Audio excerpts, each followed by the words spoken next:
ದಿಲ್ಲಿ ಹೊಸ ಸಿಎಂ ಆಗಿ ಅತಿಶಿ ಸಿಂಗ್ ಆಯ್ಕೆಯಾಗಿದ್ದಾರೆ. ತಿಹಾರ್ ಜೈಲಿನಿಂದ ಬಿಡುಗಡೆಯಾಗ್ತಾನೆ ಅರವಿಂದ್ ಕೇಜ್ರಿವಾಲ್ ಭಾನುವಾರ ಅಚ್ಚರಿಯ ನಿರ್ಧಾರ ಪ್ರಕಟ ಮಾಡಿದ್ರು.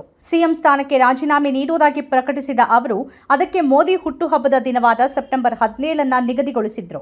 2 दिन के बाद आज से 2 दिन के बाद मैं सीएम की कुर्सी से इस्तीफा देने जा रहा हूं और मैं तब तक सीएम की कुर्सी पे नहीं बैठूंगा जब तक जनता अपना फैसला ना सुना दे.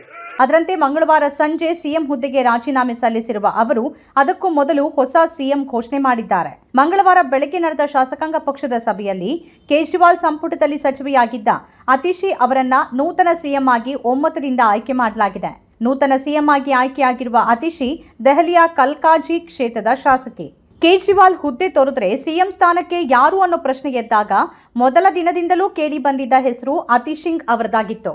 ಅಂತೇನೆ ಅತಿಶಿಗೆ ನಿರ್ಗಮನ ಸಿಎಂ ಕೇಜ್ರಿವಾಲ್ ಈಗ ನೂತನ ಸಿಎಂ ಪಟ್ಟ ಕಟ್ಟಿದ್ದಾರೆ. ಇದರೊಂದಿಗೆ ಮತ್ತೊಮ್ಮೆ ದಿಲ್ಲಿ ಸಿಎಂ ಗದ್ದುಗೆಗೆ ಮಹಿಳೆಯೊಬ್ಬರು ಏರಿದಂತಾಗಿದೆ. ಅತಿಶಿ ಅವರನ್ನ ಕೇಜ್ರಿವಾಲ್ ನಿಷ್ಠರು ಅಂತಾನೆ ಗುರುತಿಸಲಾಗಿದೆ. ಕಳೆದ ಸ್ವಾತಂತ್ರ್ಯೋತ್ಸವ ಸಂದರ್ಭದಲ್ಲಿ ಕೇಜ್ರಿವಾಲ್ ಜೈಲಿನಲ್ಲಿದ್ದಾಗ ಧ್ವಜಾರೋಹಣಕ್ಕೆ ಅತಿಶಿ ಹೆಸರನ್ನೇ ಕೇಜ್ರಿವಾಲ್ ಸೂಚಿಸಿದ್ರು ಅನ್ನೋದನ್ನ ಇಲ್ಲಿ ಗಮನಿಸಬಹುದು.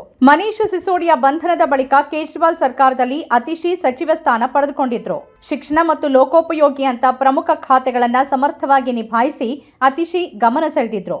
ದೆಹಲಿಯ ಶಾಲೆಗಳಲ್ಲಿ ಶಿಕ್ಷಣದ ಗುಣಮಟ್ಟ ಸುಧಾರಣೆ ಮಾಡುವಲ್ಲಿ ಅತಿಶಿ ಕೆಲಸ ಮಾಡಿದ್ದಾರೆ. ಅಲ್ಲದೆ ದೆಹಲಿ ಸಿಎಂ ಕೇಜ್ರಿವಾಲ್ ಮತ್ತು ಮನೀಶ್ ಸಿಸೋಡಿಯಾ ಅವರ ಅನುಪಸ್ಥಿತಿಯಲ್ಲಿ ಅತಿಶಿ ಅವರು ಸರ್ಕಾರಿ ಕೆಲಸಗಳನ್ನು ಮುಂದುವರೆಸಿದ್ರು. ಎಲ್ಲ ಪ್ರಮುಖ ನಾಯಕರ ಅನುಪಸ್ಥಿತಿಯಲ್ಲಿ ಅವರೆಲ್ಲರ ಹೊಣೆಗಾರಿಕೆ ನಿಭಾಯಿಸಿ ಅತಿಶಿ ಗಮನ ಸೆಳೆದಿದ್ರು. ವಿದ್ಯಾರ್ಥಿಗಳ ಪ್ರತಿಭಟನೆ ಸಮಯದಲ್ಲಿ ಅವರು ಟ್ರಬಲ್ ಶೂಟರ್ ಆಗಿ ಹೊರಹೊಮ್ಮಿದ್ರು. ಕೇಜ್ರಿವಾಲ್, ಸಿಸೋಡಿಯಾ ಹಾಗೂ ಸಂಜಯ್ ಸಿಂಗ್ ಈ ಮೂವರೂ ಜೈಲಿನಲ್ಲಿದ್ದಾಗ ಪಕ್ಷವನ್ನ ಸಮರ್ಥಿಸಿಕೊಳ್ಳುವಲ್ಲಿ ಅವರು ಬಹಳ ಗಮನ ಸೆಳೆದಿದ್ರು. ದೆಹಲಿ ವಿಶ್ವವಿದ್ಯಾನಿಲಯದ ಪ್ರಾಧ್ಯಾಪಕರಾದ ವಿಜಯ್ ಸಿಂಗ್ ಮತ್ತು ತ್ರಿಪ್ತಾ ವಾಹಿ ಅವರ ಪುತ್ರಿ ಅತಿಶಿ 1981 ಜೂನ್ 8 ಜನಿಸಿದವರು. ಪಂಜಾಬಿ ಹಿನ್ನೆಲೆಯ ಕುಟುಂಬದವರು. ದೆಹಲಿಯಲ್ಲಿ ಬೆಳೆದ ಅವರು 2001ರಲ್ಲಿ ದೆಹಲಿಯ ಸೇಂಟ್ ಸ್ಟೀಫನ್ಸ್ ಕಾಲೇಜಿನಿಂದ ಇತಿಹಾಸದಲ್ಲಿ ಪದವಿ ಪಡೆದರು. ಬಳಿಕ ಆಕ್ಸ್ಫರ್ಡ್ ವಿವಿಯಿಂದ ಇತಿಹಾಸದಲ್ಲಿ ಸ್ನಾತಕೋತ್ತರ ಪದವಿ ಪಡೆದರು. ಪ್ರತಿಷ್ಠಿತ ರೋಡ್ಸ್ ಸ್ಕಾಲರ್ಶಿಪ್ಗೆ ಆಯ್ಕೆಯಾಗಿ ಆಕ್ಸ್ಫರ್ಡ್ಗೆ ಹೋದವರು ಅತಿಶಿ. 2013ರಿಂದಲೂ ಎಎಪಿ ಜೊತೆ ಗುರುತಿಸಿಕೊಂಡಿದ್ದ ಅವರು 2020ರ ಚುನಾವಣೆಯ ನಂತರ ಎಎಪಿ ಗೋವಾ ಘಟಕದ ಉಸ್ತುವಾರಿಯಾಗಿ ನೇಮಕಗೊಂಡರು. 2019ರ ಲೋಕಸಭೆ ಚುನಾವಣೆಗೆ ಪೂರ್ವ ದೆಹಲಿಯ ಲೋಕಸಭಾ ಉಸ್ತುವಾರಿಯಾಗಿ ಅವರನ್ನ ನೇಮಿಸಲಾಯಿತು. 2019ರ ಲೋಕಸಭೆ ಚುನಾವಣೆಗೆ ಪಕ್ಷದ ಅಭ್ಯರ್ಥಿಯಾಗಿ ಪೂರ್ವ ದೆಹಲಿ ಲೋಕಸಭಾ ಕ್ಷೇತ್ರದಿಂದ ಸ್ಪರ್ಧಿಸಿದ್ರು. ಆದರೆ ಬಿಜೆಪಿ ಅಭ್ಯರ್ಥಿ ಗೌತಮ್ ಗಂಭೀರ್ ವಿರುದ್ಧ ಸೋತರು. ಬಳಿಕ 2020ರ ದೆಹಲಿ ವಿಧಾನಸಭೆ ಚುನಾವಣೆಯಲ್ಲಿ ದಕ್ಷಿಣ ದೆಹಲಿಯ ಕಲ್ಕಾಜಿ ಕ್ಷೇತ್ರದಿಂದ ಸ್ಪರ್ಧಿಸಿದ್ರು. ಬಿಜೆಪಿಯ ಅಭ್ಯರ್ಥಿ ಧರಂಬೀರ್ ಸಿಂಗ್ ಅವರನ್ನ ಅತಿಶಿ ಸೋಲಿಸಿದ್ರು. ಉಪಮುಖ್ಯಮಂತ್ರಿ ಮನೀಶ್ ಸಿಸೋಡಿಯಾ ಮತ್ತು ಆರೋಗ್ಯ ಸಚಿವ ಸತ್ಯೇಂದರ್ ಜೈನ್ ರಾಜೀನಾಮೆ ನಂತರ ಕ್ಯಾಬಿನೆಟ್ ಸಚಿವೆಯಾಗಿ ಸೇರ್ಪಡೆಗೊಂಡರು. ಒಂದು ವೇಳೆ ಚುನಾವಣಾ ಆಯೋಗ ನವೆಂಬರ್ನಲ್ಲಿ ಚುನಾವಣೆ ನಡೆಸೋಕೆ ಮುಂದಾದ್ರೆ ಹೊಸ ಸಿಎಂ ಕೇವಲ 3 ತಿಂಗಳ ಕಾಲ ಮಾತ್ರ ಮುಖ್ಯಮಂತ್ರಿ ಆಗಿರಲಿದ್ದಾರೆ. 2025ರ ಫೆಬ್ರವರಿಯಲ್ಲೇ ಚುನಾವಣೆ ನಡೆದರೆ ಆಗ ನೂತನ ಸಿಎಂಗೆ 6 ತಿಂಗಳ ಕಾಲ ಸಿಎಂ ಸ್ಥಾನದಲ್ಲಿ ಕಾರ್ಯನಿರ್ವಹಿಸೋಕೆ ಅವಕಾಶ ಸಿಗಲಿದೆ. ಹೊಸ ಸಿಎಂ ಆಯ್ಕೆಗಾಗಿ ಕಳೆದ 2 ದಿನಗಳಿಂದಲೂ ಎಎಪಿಯಲ್ಲಿ ಸತತ ಸಭೆಗಳು ನಡೆದಿದ್ವು. ಚುನಾವಣೆಯಲ್ಲಿ ಜನತೆ ಮತ್ತೆ ಆಯ್ಕೆ ಮಾಡಿದ್ರೆ ಮಾತ್ರ ಸಿಎಂ ಆಗೋದಾಗಿ ಕೇಜ್ರಿವಾಲ್ ಹೇಳಿದ್ದ ರೀತಿಯಲ್ಲೇ ಮನೀಶ್ ಸಿಸೋಡಿಯಾ ಕೂಡ ಚುನಾವಣೆ ಬಳಿಕವೇ ಮತ್ತೆ ಹುದ್ದೆ ಪಡೆಯೋದಾಗಿ ಹೇಳಿದ್ರು.